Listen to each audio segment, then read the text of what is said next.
My son slapped me across the face in my own living room, and I didn't make a sound. But the next Sunday, when he came downstairs expecting his favorite pot roast dinner, his face turned white as a ghost when he saw who was sitting at my dining table. The fork slipped from his hand and clattered against the hardwood floor. He knew right then that my silence that week hadn't been surrender. It had been preparation. But let me start from the beginning, so you understand how a mother ends up setting a trap for her own child. My name is Margaret Ann Collins. I'm 68 years old, a retired school teacher, and I've lived in the same house in Katy, Texas, just outside Houston, for 41 years. My husband Bill built this house with his own two hands back in 1983. He was a contractor, a good man with calloused palms and the gentlest heart you'd ever find. We raised our son Bradley here, watched him take his first steps in this very living room, celebrated every birthday, every Christmas, every milestone within these walls. Bill passed away 3 years ago. Lung cancer. He never smoked a day in his life, but life doesn't always play fair, does it? After 40 years of marriage, I found myself alone in this big house with nothing but memories and photographs. But I managed. I had my garden, my church group, my quilting circle. I had my neighbor Evelyn Patterson, a retired hospice nurse who'd become my closest friend. Life was quiet, but it was peaceful. And then my son came home. Bradley showed up on my doorstep 18 months ago with 2 suitcases and a story about how his wife had thrown him out. Caught him drinking again, he said. She was being unreasonable, he said. He just needed a place to stay for a few weeks while he figured things out. A mother doesn't turn away her child. That's what I told myself when I opened the door and let him in. That's what I kept telling myself as weeks turned into months, and months turned into something I couldn't recognize anymore. The Bradley who moved into my guest room wasn't the same boy I'd raised. That boy had been sweet, ambitious, a little stubborn maybe, but kind. He'd graduated from Texas A&M, got a good job at an engineering firm, married a lovely woman named Christine. They'd given me 2 beautiful grandchildren who I only got to see on holidays now because their mother had full custody. This Bradley was different. This Bradley had been hollowed out by something I couldn't name. Bitterness, maybe. Failure. The bottle. Whatever it was, it had eaten away at the man I knew and left behind someone I barely recognized. The drinking started up again within the first month. I'd find empty bourbon bottles hidden in the trash, tucked behind the couch cushions, shoved into the back of the garage. I'd smell it on his breath at 10 in the morning, but I said nothing. I made excuses. He's going through a hard time, I told myself. He just needs support. Then came the money. It started small. Mom, can I borrow $50? I'll pay you back when I get my next unemployment check. Of course, I gave it to him. Then it was 100. Then 200. The unemployment checks came, but the money never came back to me. I noticed charges on my credit card I hadn't made. Liquor store, bar tabs, online gambling sites. When I confronted him about it, he flew into a rage. "You think I'm stealing from you?" he screamed, his face red, veins bulging in his neck. "After everything I've been through? I'm your son. What's yours is mine. That's how family works." I backed down. I always backed down, because the alternative was worse. The verbal abuse came next. Nothing I did was right. The house was too cold, too hot, too dusty, too cluttered with Bill's old things. My cooking was bland. My shows on television were stupid. My friends were nosy busybodies who needed to mind their own business. "You're just a sad old woman rattling around in a house that's too big for you," he said to me one evening, his words slurred from the whiskey. "You should be grateful I'm here. Who else would take care of you?" The irony was almost laughable. Take care of me? He hadn't lifted a finger since he'd moved in. He didn't cook, didn't clean, didn't help with the yard. He slept until noon, drank until midnight, and treated my home like a hotel and me like the hired help. I lost weight. I stopped sleeping well. I started making excuses to avoid my quilting circle because I couldn't bear the thought of them asking questions I didn't want to answer. Evelyn would knock on my door, and I'd pretend I wasn't home. The shame was the worst part. How could I admit that my own son, the boy I'd nursed through chickenpox and cheered at Little League games, was treating me like this? What would people think? What would Bill think if he could see what had become of our family? 6 months ago, Bradley started talking about the house. "You know, Mom," he said one afternoon, studying me with those cold eyes that used to be so warm. "This house is really too much for you to handle alone.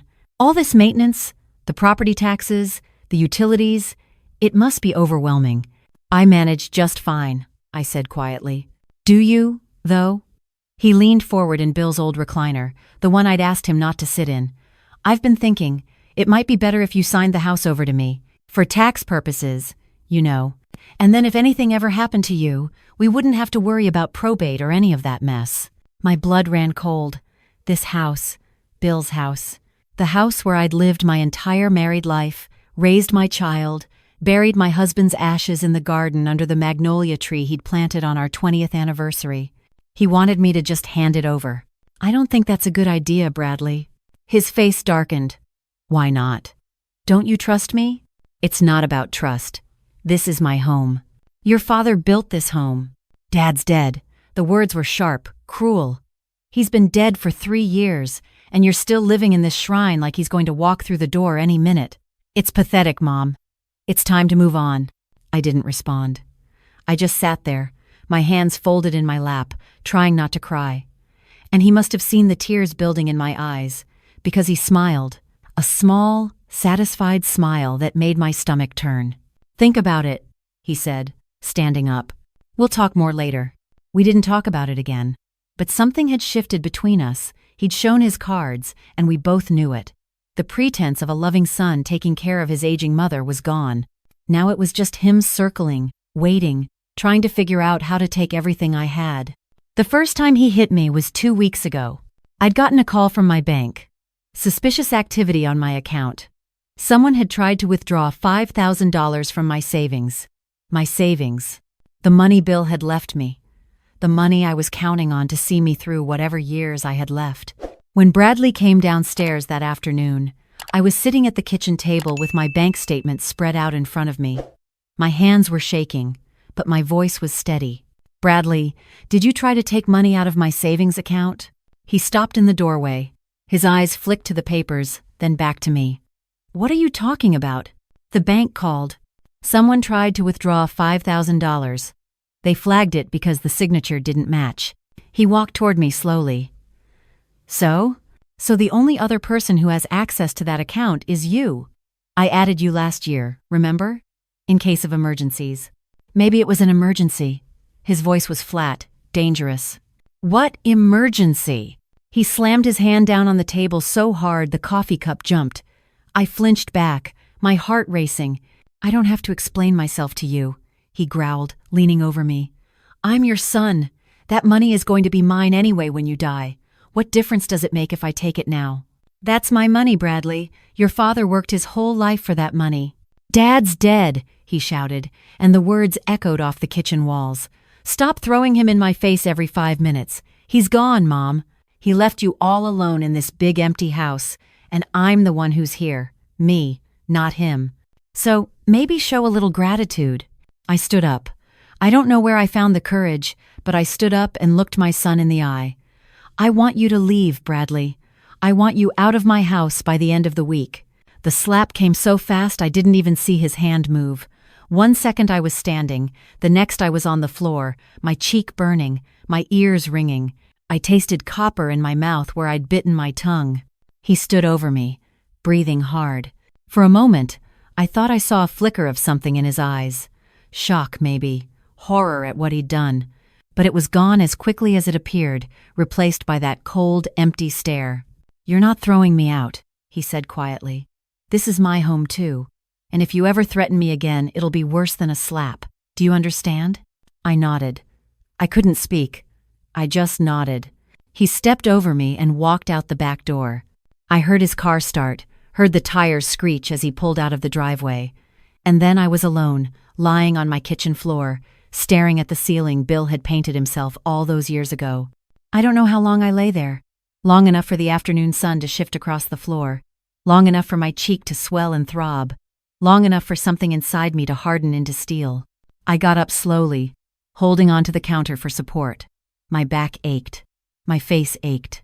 But it was my heart that hurt the worst. The heart that had loved this boy unconditionally for 42 years. The heart that had made excuses and looked away and hoped things would get better. I walked to the bathroom and looked in the mirror. The woman staring back at me had a red handprint blooming on her cheek, blood at the corner of her mouth, and tears streaming down her face. But her eyes were clear. Clearer than they'd been in months. That night, Bradley didn't come home. I sat in the dark living room until midnight, then went upstairs and locked my bedroom door for the first time in 41 years. I pushed my dresser in front of it just to be safe. The next morning, I made a decision. I wasn't going to run. I wasn't going to hide. This was my house, my life, and I was going to take it back. I called Evelyn. She came over within the hour, took one look at my face, and her own face went pale. "Margaret, oh my God. I need your help," I said. "But first, I need to tell you everything." And I did. I told her about the drinking, the money, the threats, the slap. I told her about the shame and the fear and the terrible loneliness of being abused by your own child. She listened without interrupting, holding my hand across the kitchen table, tears running down her weathered cheeks. When I finished, she took a deep breath. "What do you want to do?" "I want him arrested. I want him out of my house. But I want to do it my way, Evelyn. I don't want sirens and flashing lights and the whole neighborhood watching. I want him to understand what he's done. I want him to look me in the eye and know that his mother isn't afraid of him anymore." She nodded slowly. "I know someone who might be able to help. Do you remember Deputy Hernandez, Maria? She used to come to our church before she transferred to the county sheriff's office." I remembered Maria, a young woman with kind eyes and a firm handshake. She'd helped organize the Community Watch program a few years back. "Call her," I said. "Tell her I need to talk." 3 days later, everything was in place. Maria had come over while Bradley was out, taken my statement, photographed my bruises. She'd explained my options carefully, making sure I understood every step. The charges would be assault causing bodily injury to a family member. In Texas, that's a Class A misdemeanor that can carry up to a year in jail. "Are you sure you want to do this, Mrs. Collins?" she'd asked. "Once we start this process, there's no going back." "I'm sure," I said. "I've never been more sure of anything in my life." We set the date for Sunday. Bradley loved my Sunday dinners. It was one of the few times he was almost civil, stuffing himself with pot roast and mashed potatoes before retreating back to his room. He would never miss it. The day before, I went to the grocery store and bought everything I needed. I got the good beef, the kind I usually saved for special occasions. I bought fresh vegetables, potatoes, the ingredients for my grandmother's pecan pie. I even bought a new tablecloth, crisp white linen with delicate embroidery. That night, I couldn't sleep. I lay in bed staring at the ceiling, running through every possible scenario in my mind. What if he tried to run? What if he got violent again? What if I lost my nerve at the last moment? But underneath the fear, there was something else. A calm certainty that settled into my bones like the first cool breeze of autumn. I was doing the right thing. For the first time in 18 months, I was taking control of my own life.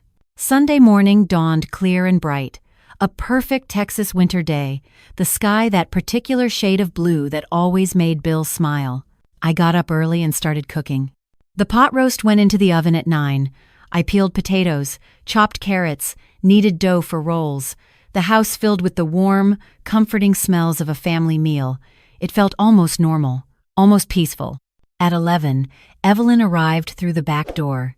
She helped me set the table, arranging the good china and crystal that hadn't been used since Bill's funeral. We worked in silence, our movements synchronized from years of friendship. At 11:30, Deputy Hernandez pulled up in an unmarked car. She was in plain clothes, a blazer covering her badge and weapon.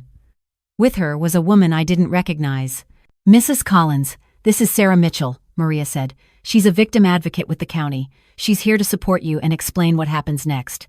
Sarah shook my hand warmly. "You're very brave, Mrs. Collins. What you're doing today takes incredible courage." I didn't feel brave. I felt terrified. But I smiled and led them inside. We arranged ourselves around the table. I sat at the head, in the chair that had always been mine. Evelyn sat to my right, solid and reassuring. Maria and Sarah sat across from each other, their presence calm and professional. Bradley's place was set at the other end of the table, facing me. His plate gleamed white in the sunlight, his glass sparkled. Everything was perfect. The clock on the wall ticked toward noon. I heard his footsteps upstairs at 5 minutes to 12. The creak of his bedroom door, the shuffle of his feet in the hallway. He was moving slowly, probably hungover. Good. Let him be off balance.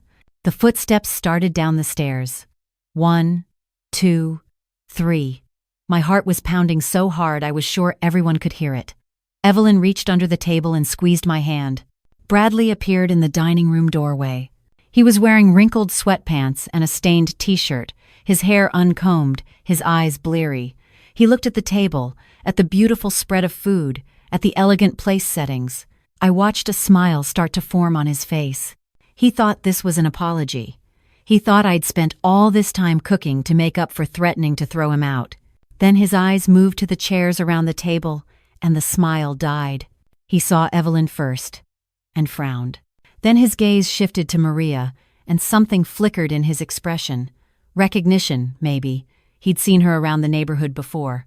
But it was Sarah who made him freeze. Sarah with her county badge visible on a lanyard around her neck. The blood drained from his face.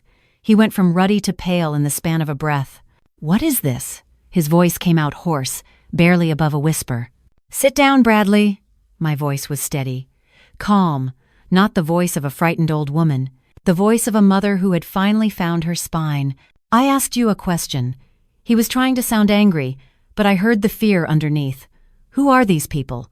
What are they doing in my house?" "This is not your house." I stood up slowly, placing my palms flat on the table. "This is my house. The house your father built with his own hands. The house you have been trying to steal from me for the past year and a half. The house where you struck your own mother across the face and told her it would get worse if she didn't comply." His mouth opened and closed. He looked like a fish gasping for air. "Mrs. Collins has filed a complaint against you," Deputy Hernandez said, her voice professional and measured. "Assault causing bodily injury to a family member. I have photographs of her injuries and a signed statement detailing the incident." "This is insane." Bradley's voice cracked. He was backing away, his hands raised as if to ward off something. "Mom, you can't do this. I'm your son. I made a mistake, okay? I was drunk. I didn't mean to hurt you." "You didn't mean to hurt me?" I walked around the table, slowly, deliberately. "You've been hurting me for 18 months, Bradley. Every cruel word, every dollar you stole, every time you made me feel small and worthless in my own home. That night in the kitchen was just the final straw. I'll leave." He was pleading now, his arrogance completely gone. "I'll pack my bags right now and go. You'll never see me again. Just call this off, Mom. Please. I can't go to jail. Do you know what they do to people in jail?" I stopped a few feet away from him. I looked at my son, really looked at him, and I felt something I hadn't expected. Not anger, not satisfaction. Just a deep, profound sadness for the man he could have been and never became. "Maybe you should have thought about that before you raised your hand to me." Deputy Hernandez stood up. "Bradley Collins, you're under arrest for assault causing bodily injury to a family member. Please turn around and place your hands behind your back." "No." He shook his head violently. "No, no, no. This isn't happening. Mom, please. I'm begging you." "I love you, Bradley." My voice broke on his name. "I have loved you since the moment I felt you kick inside me. But loving you doesn't mean I have to let you destroy me. Loving you means I have to stop you from destroying yourself." The tears were streaming down my face now, but I didn't wipe them away. Let him see them. Let him see what his choices had cost us both. "Turn around," Maria repeated, her voice firmer now. For a terrible moment, I thought he might run. His eyes darted to the back door, calculating his chances. But then his shoulders slumped, and he turned around, placing his trembling hands behind his back. The sound of the handcuffs clicking shut was the loudest thing I'd ever heard. They led him out through the front door. I followed onto the porch and stood there watching as they put him in the back of the unmarked car. He looked at me through the window, his face wet with tears, his mouth moving in words I couldn't hear. The car pulled away. I watched until it turned the corner and disappeared from sight. And then it was over. Evelyn appeared beside me and put her arm around my shoulders. "Come inside, Margaret. You need to eat something." I laughed, a strange, hollow sound. After all that cooking, I don't think I could eat a bite. "Then we'll sit. We'll have some tea. Whatever you need." We went inside. Sarah, the victim advocate, stayed for another hour, explaining what would happen next. Bradley would be processed and arraigned. Given his clean record, he'd probably be released on bond within a day or two, but there would be conditions. He wouldn't be allowed within 500 feet of me or my property. He'd have to attend anger management and substance abuse counseling. "You did the right thing," she said before she left. "It takes most victims 7 attempts on average before they successfully leave an abusive situation. You did it on the first try. That's remarkable." After she was gone, I sat in my living room in the silence. The pot roast was still warming in the oven, the rolls cooling on the counter, the pie sitting untouched, a feast for no one. The days that followed were strange and surreal. I had to get new locks installed. I had to get a protective order. I had to sit in a courtroom and watch my son stand before a judge and plead guilty to assaulting me. He got 90 days in county jail, suspended except for 30, plus 2 years of supervised probation. He was ordered to complete a 26-week batterer intervention program and attend AA meetings 3 times a week. 30 days in jail. It seemed like both too much and not enough. The hardest part was the calls. His one phone call from booking was to me, begging me to bail him out. I didn't answer. He called again from jail. Collect. I declined the charges. He wrote me a letter, 3 pages of apologies and promises, and blame. I read it once, then burned it in the backyard. I started seeing a therapist, a kind woman named Dr. Chen, who specialized in elder abuse. In our first session, she asked me how I felt, and I burst into tears so violent I couldn't speak for 10 minutes. "Grief is natural," she said. "You're not just grieving the loss of your relationship with your son. You're grieving the loss of the son you thought you had, the one who existed in your hopes and memories. That's a profound loss." She was right. I was mourning my child while he was still alive, mourning the boy who used to bring me dandelions from the yard and tell me I was the best mom in the whole world. That boy was gone, and I didn't know if he would ever come back. Bradley got out after 23 days for good behavior. He wasn't allowed to contact me directly, but I heard through the grapevine that he was living in a halfway house, working a job at a warehouse, attending his meetings. Small steps, fragile steps. 3 months after his release, I got a letter. Not from Bradley, but from his AA sponsor, a man named Thomas. He asked if I would be willing to participate in a mediated conversation as part of Bradley's Step 9, making amends. I said no. I wasn't ready. 6 months later, I said yes. We met at the therapist's office, a neutral ground. Bradley looked different. Thinner, older, but also somehow cleaner, like the fog had lifted from behind his eyes. He didn't make excuses. He didn't minimize. He sat across from me and told me, in specific detail, every way he had hurt me. The money he'd stolen, the words he'd said, the fear he'd caused. And yes, the night he'd struck me. He wept through most of it. "I don't expect you to forgive me," he said at the end. "I don't deserve it. I just needed you to know that I know. I know what I did. And I know it was unforgivable. And I'm going to spend the rest of my life trying to become someone who would never do those things." I looked at my son, this stranger who wore my child's face, and I said the hardest thing I've ever had to say. "I forgive you, Bradley, not for your sake, for mine.